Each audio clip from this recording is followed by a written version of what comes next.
नमस्कार, बीएसटीवी देख रहे हैं आप और मैं हूं आपके साथ शिवा बात्री। इसी के साथ बीएसटीवी में आपका स्वागत है।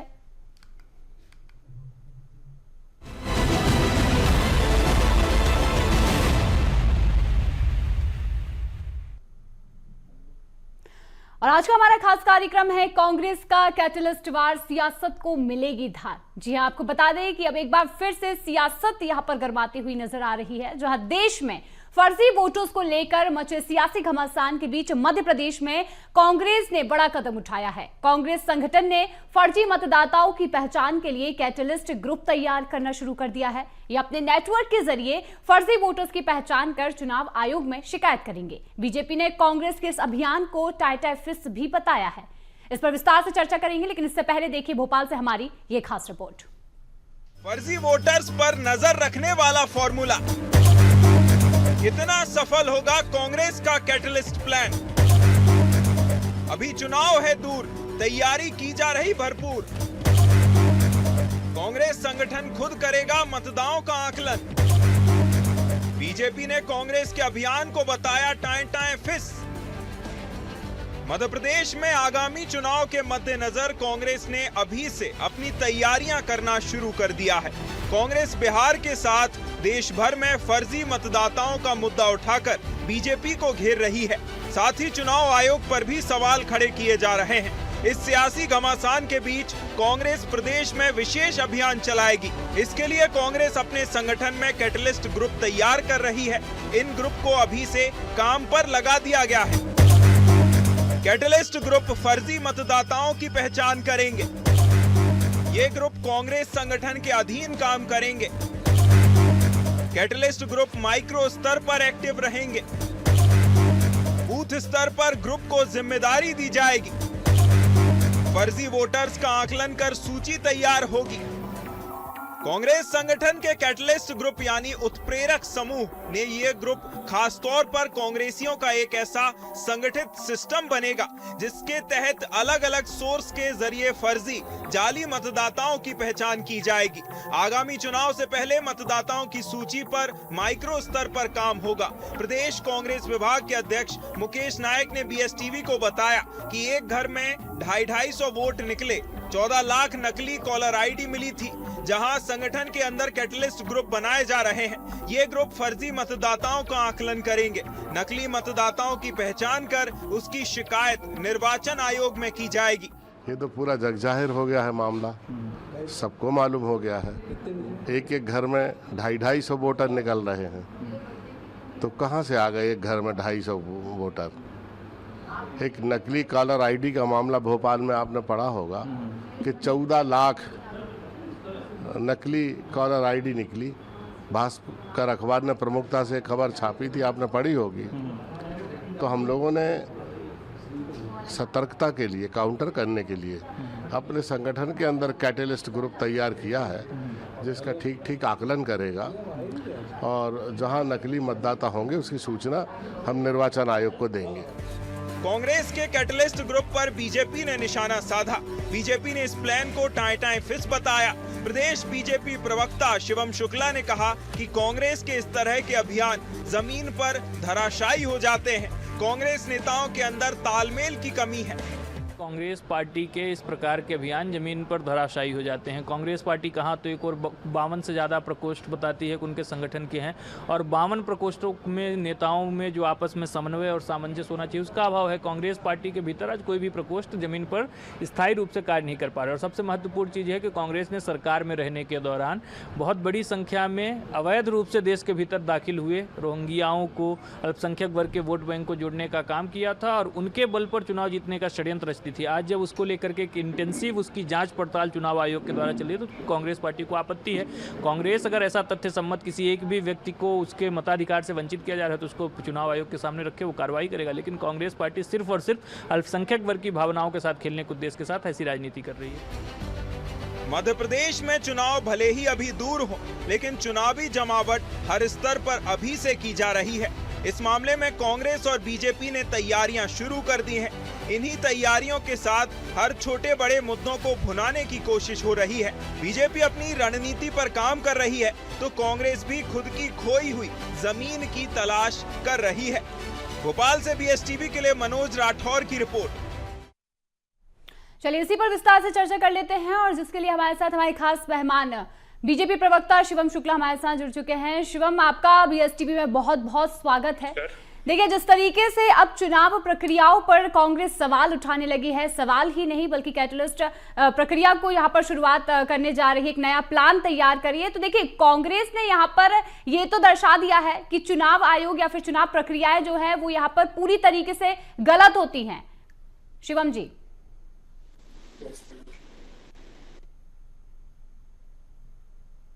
देखिए, सबसे महत्वपूर्ण चीज यह है कि मध्य प्रदेश में कांग्रेस पार्टी जो है वो पूरी तरीके से जमीन पर अपना जनाधार, अपने कार्यकर्ताओं का सपोर्ट बेस खो चुकी है और कांग्रेस की नैया के खवैया इस प्रकार के जो एक नए तरीके से कांग्रेस कंप्यूटर जनित वाले कार्यकर्ताओं के माध्यम से करने का प्रयास कर रही है।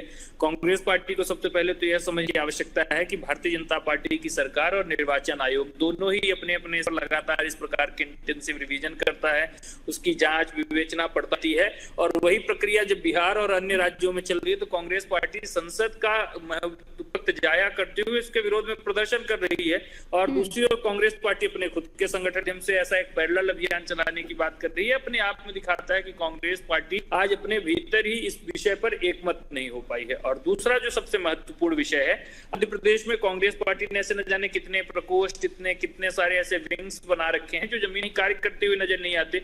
तो कांग्रेस का यह अभियान भी पूरी तरीके से धराशायी हो रहा है और मध्य प्रदेश में कांग्रेस पार्टी के पास आज बूथों पर, मंडलों में, जिला स्तर पर, ब्लॉक स्तर पर कार्य करने के लिए कार्यकर्ता नहीं बचे हैं। उस स्थिति में कांग्रेस को निरंतर एक संघर्ष से होकर के गुजरना पड़ेगा और मध्य प्रदेश में कांग्रेस राजनीतिक स्थिति में कोई परिवर्तन नहीं होने जा रहा है। बिल्कुल शिवम जी, देखिए, लेकिन कांग्रेस विभाग अध्यक्ष यानी कि मुकेश नायक जी ने यहाँ पर ये बयान दिया है कि एक एक घर से 250 वोट किए गए हैं। कितनी सच्चाई है इसमें शिवम जी?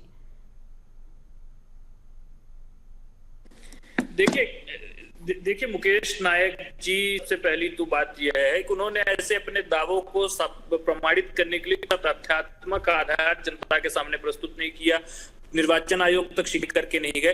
कांग्रेस पार्टी लगातार संवैधानिक संस्थाओं को दरकिनार करते हुए गठन को सर्वोपरि रखने की मानसिकता से ग्रसित है। आज देश में इस प्रकार का रिवीजन करने, इसकी विवेचना करने का, जांच पड़ताल करने का अधिकार निर्वाचन आयोग के पास। अगर पार्टी के पास ऐसा कोई तथ्यात्मक जानकारी है जहां पर गलत तरीके से एक भी कोई व्यक्ति निर्वाचन आयोग की सूची में है तो उनको सूचित करना चाहिए। अगर वहां से रिलीफ नहीं मिलता तो की शरण लेनी चाहिए। लेकिन कांग्रेस पार्टी इन तमाम संस्थाओं से स्वयं ऊपर समझती है और उसी कारण से ऐसे पटांग प्रकार के कांग्रेस पार्टी की ओर से बयान सामने आ रहे हैं।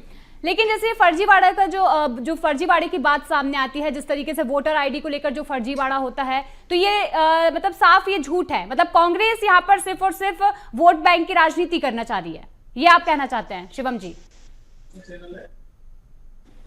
देखिए, सबसे महत्वपूर्ण चीज यह है कि कांग्रेस पार्टी के पास आज से जुड़े हुए जनाधार वाले विषय बचे नहीं हैं और यही कारण है कि कांग्रेस पार्टी आज ऐसे आंगिक विषयों पर राजनीति कर रही है जिसका जनता के साथ कोई सरोकार नहीं है। मध्य प्रदेश में मानस जिसका वोटर लिस्ट में नाम है और जिसका नहीं है, दोनों ही इस बात को लेकर के सजग हैं। सभी को अपने लोकतांत्रिक की जानकारी है और संविधान ने जो व्यवस्था दी है सभी का उस पर दृढ़ता के साथ विश्वास है। तो अगर इस प्रकार के विषय उठाएगी जिनका जन सरोकार नहीं है तो परिणाम कांग्रेस को जैसे पूर्व में मिले हैं उससे दुर्गति के साथ देखने को मिलेंगे और कांग्रेस को ऐसी ही एक संकटग्रस्त और कहीं न कहीं पराजय की स्थिति का सामना करना पड़ेगा। बिल्कुल।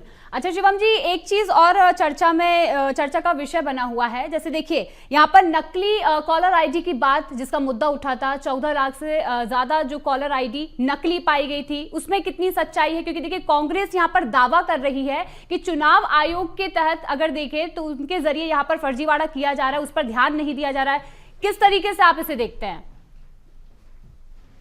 चुनाव आयोग लगातार इंटेंसिव रिवीजन कर रहा है इन चीजों को और हम बिहार में देख रहे हैं SIR हो रहा है, बंगाल तैयारी है, महाराष्ट्र के चुनाव में हमने किया था। तो जो अवैध प्रवासी अवैध रूप से काम कर रहे हैं उनके खिलाफ तो लगातार सभी अभियान चला रही है। हमारा निर्वाचन आयोग भी प्रतिबद्ध है। कांग्रेस पार्टी जहां विपक्ष में कुछ और बात कर रही है, जहां सत्ता में है वहां कुछ और बात कर रही है, किसी राज्य में कुछ विषय उठा रही है, किसी राज्य में उनका इन विषयों पर स्टैंड अलग है। तो कांग्रेस अभी स्वयं के संगठन के भीतर एकमत, अखिल भारतीय कांग्रेस कमेटी की जो भावना है वो कुछ कुछ और है और मध्य प्रदेश कांग्रेस की जो मनोभावना है वो कुछ और है। तो उस स्थिति में कांग्रेस पार्टी को सबसे पहले तो अपने संगठन के स्तर पर इन चीजों में एक तैयार करना चाहिए और उसके पश्चात ऐसी कोई राजनीति करने का प्रयास करना चाहिए। नहीं तो मध्य का जनमानस बहुत समझदार है और कांग्रेस को लगातार आईना दिखाने के लिए प्रतिबद्धता के आधार पर मध्य की जनता विगत कई चुनाव से वोट डाल रही है। बिल्कुल, देखिए जैसे कि आपने अभी जो जानकारी दी है उससे तो ये समझ आ रहा है कि आप ये कहना चाहते हैं कि यहाँ पर कांग्रेस के जो दावे हैं चुनाव आयोग को लेकर या फिर जो भी यहाँ पर दावे किए जा रहे हैं चुनाव को लेकर, वो चुनाव प्रक्रियाओं को लेकर, वो सभी दावे गलत हैं और कहीं ना कहीं जो राजनीति है कांग्रेस एक बार फिर यहाँ पर चुनाव आयोग को लेकर घेरने की कोशिश कर रही है और राजनीति करने की कोशिश कर रही है। शिवम जी, जिस तरीके से अभी हमें समझ आया है वो हम देख पा रहे हैं, क्योंकि देखिए चुनाव प्रक्रियाएं लंबी होती है और इन प्रक्रियाओं को लेकर चुनाव आयोग भी काफी तैयारी करता है, लेकिन अब उसी पर जो सवाल खड़े हो रहे हैं तो वो कांग्रेस का एक पूरा जो दावा है वो गलत है। चलिए इसी के साथ हमारे अगले मेहमान यानी कि ललित सेन जी, प्रदेश प्रभारी मतदाता सूची पुनरीक्षण कांग्रेस के, जो कि हमारे साथ जुड़ चुके हैं। आपका बहुत बहुत स्वागत है ललित जी। और अब ललित जी मैं आपसे ही ये सवाल करना चाहूंगी, देखिए अभी हमने शिवम जी से बात की है, शिवम जी से हमने जानने की कोशिश की कि जिस तरीके से कांग्रेस अपना ये जो नया प्लान तैयार कर रही है जिसके तहत चुनाव प्रक्रियाओं में जो गड़बड़ियां होती है उसे लेकर किस तरीके से जगह जगह पर इसकी जांच की जाएगी और इस पर नजर रखी जाएगी, आप बताइए आप क्यों इसकी जरूरत पड़ रही है, क्यों चुनाव आयोग पर कांग्रेस भरोसा नहीं कर पा रही है? देखिए शिवाजी, ऐसा है कि अभी महाराष्ट्र के चुनाव हुए जी, आपने देखा होगा कि महाराष्ट्र में लोकसभा में कांग्रेस ने क्लीन स्वीप किया। बिल्कुल आपने देखा होगा महाराष्ट्र में पिछले 5 साल में जब इलेक्शन, लोकसभा इलेक्शंस के पहले 32 लाख मतदाता बढ़े और 5 महीने बाद विधानसभा के चुनाव थे उसमें 39 लाख मतदाता बढ़े। तो आप कल्पना करिए कि 5 साल में 32 लाख मतदाता बढ़ते हैं और 5 महीने में 39 लाख मतदाता बढ़ते हैं और जिन जिन विधानसभाओं पर मतदाता बढ़े हैं उस पर कांग्रेस हार गई। तो इसका मतलब क्या है, आप इसको स्पष्ट करिए कि मेरे दोस्त शिवम जी एक दिन और मेरे साथ बैठे हुए थे, मगर आज ये बताइए ना कि महाराष्ट्र में 5 महीने में 39 लाख बढ़ जाते हैं, 5 साल में 32 लाख बढ़ते हैं और जिन विधानसभाओं पे बढ़ते हैं वहाँ पर कांग्रेस हार जाती है। ऐसा ही बिहार में होने वाला था। मतदाता पुनरीक्षण की जरूरत बिहार में ओवरऑल क्यों आप चुनाव के पहले क्यों कर रहे हैं? आप 3 साल पहले क्यों नहीं किया? आपने 2 साल पहले क्यों नहीं किया? हम ये सवाल तो उठता है ना। बिल्कुल, लेकिन देखिए शिवम जी का ये साफ कहना था यहाँ पर कि जिस तरीके से कांग्रेस जो अभी दावे कर रही है, जिस तरीके से ये जो प्लान बनाने की तैयारी कर रही है, पूरी तरीके से वोट बैंक की राजनीति है, कहीं ना कहीं सिर्फ यहाँ पर जमीनी स्तर पर कांग्रेस काम नहीं कर पा रही है, तो इस तरीके से अब ये गलत दावे जो है कांग्रेस कर रही है। ये मेरे मित्र का आरोप ही गलत है क्योंकि ये इनको पता नहीं है। मैं इसकी भूमिका को आपको पहले बता दूं कि 2008 में भारत निर्वाचन आयोग ने एक बीएलए का पद्धति अपनाया। भारत निर्वाचन आयोग ने कहा, और किसके कहने पे कहा? भाजपा के कहने पे, क्योंकि यूपीए की सरकार थी कि मतदाता सूचियों में गड़बड़ हो रही है, मतदाता सूचियां सही नहीं है। तो भारत निर्वाचन आयोग ने एक बीएलए की पद्धति की कि हर राजनीतिक दल हर बूथ पर अपना एक प्रतिनिधि बूथ एजेंट उस पर नियुक्त करेगा। तो इनके कहने पर निर्वाचन आयोग ने किया। ये आपत्ति लेते थे, इनके सीनियर लीडर आपत्ति लेते थे। उस बीएलए को इन्होंने भी अपॉइंट किया, हम भी बीएलए अपॉइंट कर रहे हैं। मतदाता सूची पुनरीक्षण पर हमको निगरानी रखने की जरूरत क्या, पहले से रख रहे हैं, हम पहले से काम कर रहे हैं। मतदाता सूची पुनरीक्षण में मैं पहले, आप देखिए, प्रदेश सह प्रभारी था, आज मैं प्रभारी हूं, तो पिछले 3 साल से काम कर रहा हूं मतदाता सूची पर। मगर इनका कहना है कि इनके पास कोई नीति नहीं है। तो आपको यहाँ बिहार में चुनाव के पूर्व 1-2 महीने पहले क्यों जरूरत पड़ी? ये तो सतत प्रक्रिया है ना, इसको चलने देना था। यही तो मैं कह रहा हूं आपसे। बिल्कुल, लेकिन देखिए यहाँ पर बीजेपी के द्वारा हमेशा से आरोप लगाया गया है कि जैसे जहां कांग्रेस जीतती है वहां पर चुनाव आयोग सही होता है, लेकिन अगर बीजेपी जीत जाती है तो चुनाव आयोग को गलत साबित करने की कांग्रेस पूरी कोशिश करती है। इसमें कितनी सच्चाई है, इस पर आप क्या बताना चाहेंगे? देखिए, चुनाव में कांग्रेस जहां जीत रही है वहाँ हम लोग, जहाँ तक हमारे वोट बैंक है और हमारा वोट बैंक का प्रतिशत ज़्यादा है, वहाँ ये डैमेज करते हैं मगर कम डैमेज कर पाते हैं। और जहाँ पर बहुत कम मार्जिन होता है, क्योंकि ये बहुत कलाकारी से कभी ईवीएम के साथ, कभी मतदाता सूची के साथ खिलवाड़ कर ये पूरे के पूरा प्लानिंग के साथ चुनाव को जीतते हैं। हमें तो हमारे लीडर ने भी कहा अभी मांडू में, राहुल गांधी जी ने भी, कि 2023 में भी दावा करते हैं कि कांग्रेस ही जीतती। कोई लाडली बहना नहीं थी, क्योंकि 60-65 जीते वहां नहीं थी। 2000-5000 से हारे 30 सीट, मतलब 100 सीट पे लाडली बहना नहीं थी। वहां भी मतदाता सूची का बड़ा खेल किया गया है। ये हमारा आरोप है इन पर। हम तो, और अच्छा ये बताइए कि हम आरोप लगा रहे हैं या हम सवाल कर रहे हैं निर्वाचन आयोग पे, तो हमारे विपक्ष के साथी प्रवक्ता बन रहे हैं निर्वाचन आयोग के। आप बताइए ना, निर्वाचन आयोग से जवाब मांग रहे हैं हम, मगर जवाब हमारे भाजपा के साथी दे रहे हैं। ये तो गलत है ना।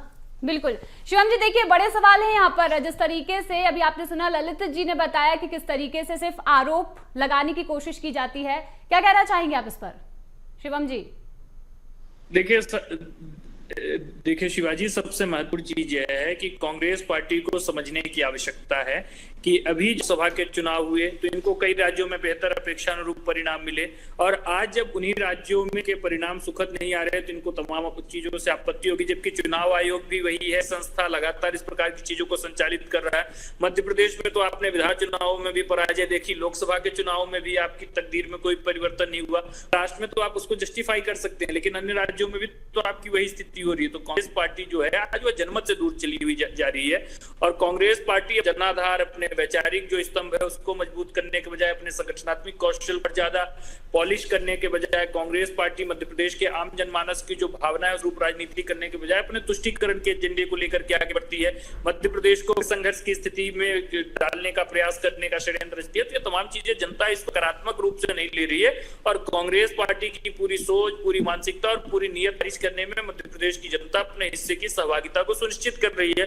तो कांग्रेस पार्टी को इन चीजों से ऊपर जाकर के राजनीति करने का प्रयास करना चाहिए, तब इनके लिए हो सकता है कि परिणाम कुछ बदल करके सामने, अथवा कांग्रेस पार्टी ऐसे कितने भी सतही विषयों को उठाती रहे उसका मध्य प्रदेश के जनमानस के जीवन पर कोई प्रभाव नहीं होने जा रहा है। भारतीय जनता पार्टी की सरकार ने इस देश में लोकतांत्रिकता को लगातार मजबूत करने की दिशा में निर्णय लिए हैं। कांग्रेस पार्टी जो कभी आपातकाली थी, कभी एक्स्ट्रा कॉन्स्टिट्यूशनल अथॉरिटी बताती थी, कभी निर्वाचन आयोग को इनकी सरकारों के दौरान टीएन सेशन जैसे एक निर्वाचन आयुक्त को किस प्रकार से संघर्ष का सामना करना पड़ा था, तो ये कांग्रेस पार्टी के शासन काल में हुआ करती थी। आज हमारी सरकार निष्पक्षता और न्यायप्रियता के आधार पर विषयों को संवेदनशीलता के साथ टैकल करती है, और हर राज्य में निर्वाचन आयोग बताना चाहते हैं कि तुष्टीकरण की राजनीति जो है वो कांग्रेस कर रही है। देखिए, मेरे मित्र ये बोल रहे हैं कि कांग्रेस तुष्टीकरण की राजनीति कर रही है और इन संस्थाओं पर उंगली उठा रही है। पहली बात तो ये बता दूं मेरे मित्र को कि ये संस्थाओं का निर्माण ही कांग्रेस ने किया है। टीएन सेशन ने निर्वाचन आयोग की जो पहचान दी है वो कांग्रेस के राज में दी, क्योंकि वो स्वतंत्र रूप से काम करने का अधिकार अगर किसी ने दिया है तो वो कांग्रेस ने दिया हुआ है। और हमारे मित्र जिस प्रकार से बता रहे हैं कि हमारा जनाधार कम हो रहा है, मैं पिछली डिबेट में भी इनको कहा था कि जनाधार टीएन सेशन को निर्वाचन आयुक्त चंद्रशेखर जी की ने बनाया था, उसमें कांग्रेस पार्टी की उसमें कोई भूमिका नहीं थी। उल्टे राजीव गांधी जी ने अपनी नाराजगी को बहुत स्पष्टता के साथ जग जाहिर किया था, और उसके पश्चात फिर नरसिंह राव जी की सरकार के दौरान भी लगाने देखा था कि उनके ऊपर किस प्रकार से कांग्रेस के नेताओं ने दबाव बनाने का प्रयास किया, लेकिन उनकी एक सोच और मानसिकता थी कि उन्होंने कांग्रेस के तमाम मेरे मित्र टीएन सेशन जी के टाइम नरसिम्हा राव जी की सरकार में पूरा काम खुले हाथों से उनको दिया गया था, और पूरे भारत में जो पहचान टीएन सेशन की हुई है वो नरसिम्हा राव जी की सरकार के टाइम हुई है। नरसिम्हा राव जी की सरकार के टाइम भारत में जितने भी इलेक्शन हुए उसमें भारत निर्वाचन आयोग के जो मुख्य वो थे वो टीएन सेशन थे।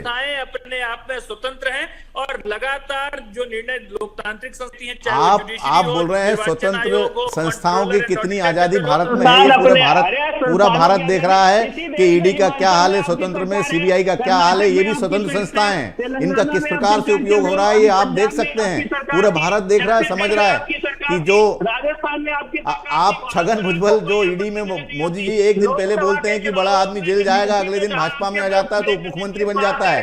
क्या स्वतंत्र संस्थाओं का कैसे उपयोग कर रहा है ये पूरा भारत देख रहा है। कांग्रेस की बसें नहीं है इसमें। निर्वाचन आयोग निष्पक्षता के आधार पर निर्णय ले रहा है, काम कर रहा है, तो आपको उससे दिक्कत हो रही है। भारत निर्वाचन आयोग ही नहीं, कई संस्थाएं हैं जो गांधी परिवार के हिसाब से चलने वाला संगठन नहीं है निर्वाचन आयोग। आप देखिए, जब आपके पास कोई सब्जेक्ट नहीं होता, कोई विषय पे बात करने की बात नहीं होती तो गांधी परिवार पे आ जाते हैं। इसमें गांधी परिवार कहां से आ जाएगा? गांधी परिवार पिछले 25 नेवासी के बाद से कोई प्रधानमंत्री पद नहीं लिया है। आप बस कुछ भी नहीं मिलता है तो गांधी परिवार बोलने लगते हैं। ये आपकी हताशा और निराशा को दर्शाता है। आप जो विषय पे बात हो रही है उस पे बात करिए, गांधी परिवार पे बात मत करिए। ललित जी देखिए, शिवम जी देखिए, शिवम जी हमारा सिर्फ शिवम जी देखिए मुद्दे की बात करेंगे, शिवम जी मुद्दे की बात करेंगे। देखिए चुनाव में अभी समय है, लेकिन चुनाव से पहले जिस तरीके की तैयारियां जो है बीजेपी तो ठीक है लेकिन कांग्रेस ने भी शुरू की है। लेकिन देखिए सवाल सिर्फ यही है कि जिस तरीके से फर्जी वोटर आईडी को लेकर जो सवाल उठ रहे हैं, और इसी के साथ इतना ही नहीं बल्कि देखिए अगर देखें नकली कॉलर आईडी जो है उस पर भी सवाल उठ रहे हैं। तो इसे लेकर बस ये जानना चाहेंगे कि अगर चुनाव आयोग में बीजेपी की सरकार में अगर ऐसा है तो कांग्रेस ये सवाल करना चाह रही है कि ऐसा क्यों हो रहा है, यानी कि अगर फर्जी आईडी की बात हो रही है और वोटर्स की अगर बात करें तो 250 एक ही घर से वोटिंग हो रही है, तो इसे लेकर आप बताइए। अगले 2 साल तक मध्य प्रदेश में कोई चुनाव नहीं है। अगर मतदाता सूची पे हम काम कर रहे हैं तो इसमें क्या गलत है? बिल्कुल ललित जी देखिए, शिवम जी बिल्कुल शिवाजी, सबसे महत्वपूर्ण चीज है, कांग्रेस पार्टी कुछ भी कर ले, किन्हें भी इस प्रकार के हथकंडे अपना ले, मध्य प्रदेश के जनमानस पर उसका कोई प्रभाव नहीं पड़ रहा है। हम तो खुद चाहते हैं कि लगातार वोटर लिस्ट का इंटेंसिव रिवीजन हो। हम बिहार में भी कर रहे हैं, बंगाल में भी करेंगे, कर्नाटक में भी करेंगे, महाराष्ट्र में भी हमने किया। तो कांग्रेस पार्टी को तो वहां क्यों हो रही थी, और आज वही चीज अपने यहाँ एक विंग और प्रकोष्ठ बना करके करने का षड्यंत्र। इस प्रकार की चीजें हमें, जो संवैधानिक संस्थाएं हैं, जिसका जो अधिकार है ये इंटेंसिव रिवीजन करने की अधिकारता चुनाव के पास है, और अगर कांग्रेस पार्टी आज तक उनके पास कोई ऐसी शिकायत तथ्यों के साथ लेकर के गई हो और उस पर कार्रवाई में कांग्रेस पार्टी बताने का कष्ट करे। कांग्रेस पार्टी सिर्फ और सिर्फ जो मीडिया का विषय उठा दिए जाते हैं और उसके पश्चात उनका केंद्रीय नेतृत्व उस पर क्या सोचता है, प्रदेश के क्या मनोभाव है, वो सोचे बगैर इनके नेता अपने आप को टेलीविजन की सुर्खियों के लिए ऐसी बातें हैं। सबसे महत्वपूर्ण चीज यह है कि कांग्रेस पार्टी ऐसे कितने भी षड्यंत्र, कितने भी प्रयास कर ले, मध्य प्रदेश का आम जनमानस जानता है कि कांग्रेस पार्टी का जो जनता से जुड़ाव है पूर्णतः समाप्त हो चुका है। उस स्थिति में मध्य प्रदेश का कोई भी नागरिक कांग्रेस के ऐसे खस्ताहाल संगठन के ऊपर अपना प्रदर्शित करने नहीं जा रहा। ठीक है ललित जी, आप कह रहे हैं कि हम टीवी डिबेट के लिए मतदाता सूची में काम कर रहे हैं, ये गजब का आपका विषय है और आप क्या बात करते हैं। आप दूसरी बात कह रहे हैं कि हमारा जनमत खिसक गया है। कैसे खिसक गया? पिछले 3 चुनाव में हम 38 से 40% पे हैं। पिछली बार तो आपसे आधा % से भी कम में हमारा अंतर था, अभी भी 39% है और आप 2-3% ज्यादा हो। और इसके बाद आप कह रहे हो कि जनमत चला गया। आपके अभी बाई इलेक्शन हुए 2, शिवराज जी का 1 लाख वोट कम हुआ और आपके एक मंत्री को हराया हमने अभी बाई इलेक्शन में। कैसे जनमत कम हो गया? आप बता रहे हैं कांग्रेस में जनमत ही नहीं है। दो बाइडन की क्यों बात करें? जीतू पटवारी के नेतृत्व में लोकसभा का चुनाव हुआ, जीतू पटवारी के नेतृत्व में अमरवाड़ा का चुनाव हुआ, जीतू पटवारी के नेतृत्व में बुधनीक का हुआ, जीतू पटवारी के नेतृत्व का हुआ। आप सिर्फ विजयपुर में जीत पाए, लोकसभा में आप 29-0 बुधनी में 1 लाख वोट कवर किया हमने, अमरवाड़ा में हारे, और अमरवाड़ा की सीट तो कांग्रेस के पास 1250 वोट से हारे हैं अमरवाड़ा, और बुधनी में 1 लाख वोट कम किया हमने। अपनी सीटों पर भी पराजय देख कर आई, तो इसके पास बात करने का कोई नैतिक आधार नहीं है। आप इस प्रकार से मुगालते में रहना चाहते हैं, दिल को बहक लिया। आप इस बिल्कुल मुगालते में नहीं है हम शिवम जी, बिल्कुल मुगालते में नहीं है। समय तक पालना चाहेंगे, पकाना चाहेंगे। वो देश में कांग्रेस पार्टी अगर जमीनी हकीकत को आज भी नहीं समझ रही, मध्य प्रदेश की जनता इस प्रकार की राजनीति के विरोध में मजबूती के साथ खड़ी है, इस बात को कांग्रेस पार्टी समझ पाने में अक्षम है, तो कांग्रेस को स्वाभाविक तौर पर बहुत कठिनाई का सामना आने वाले वक्त में भी करना पड़े। अच्छा ठीक है ललित जी, देखिए मेरा सवाल आपसे है, जैसे कैटलिस्ट ग्रुप जो आप तैयार कर रहे हैं, जो कांग्रेस तैयार कर रही है, जगह जगह कैटलिस्ट ग्रुप की तैयारी कर रही है, और इसे लेकर मतलब एक छोटा सा सवाल, यानी कि चुनाव आयोग को यहाँ पर कांग्रेस चुनौती देना चाहती है। देखिए हम चुनौती नहीं देना चाहते हैं, जैसा कि चुनाव आयोग का पूर्व में जो व्यवहार रहा है, हमारा जो अनुभव है महाराष्ट्र के चुनाव को लेकर, हरियाणा के चुनाव को लेकर, उसको लेकर हम सजग हैं। उस सजग होने के साथ साथ हम हमारी पार्टी में एक विंग बनाया हुआ है जो कि निर्वाचन की पूरी व्यवस्था पर निगरानी रखेगा। इसमें गलत क्या है? कोई भी राजनीतिक दल रख सकता है, भाजपा भी रखे, उसमें हमें क्या बुराई है? हमको अगर डाउट लग रहा है तो हम मतदाता सूची पर हमारे लोग अपॉइंट कर रहे हैं, हम एक बूथ से लेकर पूरे विधानसभा 230 विधानसभा करेंगे, इसमें गलत क्या है? हर राजनीतिक दल को मतदाता सूची पर काम करना चाहिए और करते ही है, तब तो हम भी सरकार में रहे और आप भी सरकार में हो। अब आप ये अलग तरीका है कि आप गलत तरीके से सरकार में हो कि मतदाता सूची के गलत तरीके का उपयोग कर रहे हो, निर्वाचन आयोग का उपयोग कर रहे हो। नरेला में मैं आपको बता दूं कि एक मकान में 260 है, हमने निर्वाचन आयोग को दिया, उसने अप्रूव किया। मंडीदीप में एक मकान में 150 इसी पर मैं आपसे जवाब जानना चाहूंगी, इसी पर आपसे जवाब जानना चाहूंगी। 10 सेकंड में आप प्लीज इसका जवाब दीजिए। शिवम जी देखिए, हम तो लगातार मानते हैं कि कांग्रेस पार्टी ऐसे कितने भी इंटेंसिव एक्सरसाइजेस कर ले, कांग्रेस पार्टी स्वतंत्रता है, लेकिन कांग्रेस पार्टी को जनता के सामने कम से कम इस प्रकार के विषयों पर अपना एकमत रखना है। इनका केंद्रीय नेतृत्व बिहार और बंगाल में उसका विरोध क्यों कर रहा है? संसद का बहुमूल्य वक्त जाया जा रहा है क्योंकि वोटर लिस्ट का वहां पे इंटेंसिव रिवीजन हो रहा है। वहीं मध्य प्रदेश में ये खुद बात कर कि फर्जी तरीके से मतदाता है, तो दोनों बातें एक परिस्थिति में सही नहीं हो सकती है। निर्वाचन आयोग को स्वतंत्रता है, वो अपने तरीके से बिल्कुल। देखिए चुनाव की प्रक्रिया, चुनाव शुरू होने से पहले निर्वाचन आयोग जवाब दे, निर्वाचन आयोग की तरफ से भाजपा के व्यक्ति प्रवक्ता क्यों बन रहे हैं, सवाल ये भी है। ठीक है, देखिए अभी जिस तरीके से हमारा जो चर्चा का विषय था वो ये था कि यहाँ पर चुनाव आयोग को लेकर सवाल खड़े हो रहे हैं, फर्जी वोटर आईडी को लेकर सवाल खड़े हो, लेकिन देखिए किस तरीके से इस पूरे मुद्दे पर सियासत शुरू होती है और किस और ये सियासत जाती है, ये देखना होगा। लेकिन हमारे साथ बनने के लिए शिवम जी और ललित जी, आप दोनों का बहुत बहुत धन्यवाद। तो जैसा कि आपने देखा कि यहाँ पर चुनाव से पहले ही अब कांग्रेस ने कैटलिस्ट वॉर शुरू कर दी है। कैटलिस्ट वॉर पर सियासत जो है वो भी अब तेज हो चुकी है और फर्जी वोटर्स को लेकर यहाँ पर अब सियासी घमासान मचना शुरू हो चुका है। लेकिन देखना होगा कि ये सियासत किस ओर जाएगी। और फिलहाल हमारे साथ इस खास प्रोग्राम में इतना ही। बने रहिए BSTV के साथ। नमस्कार।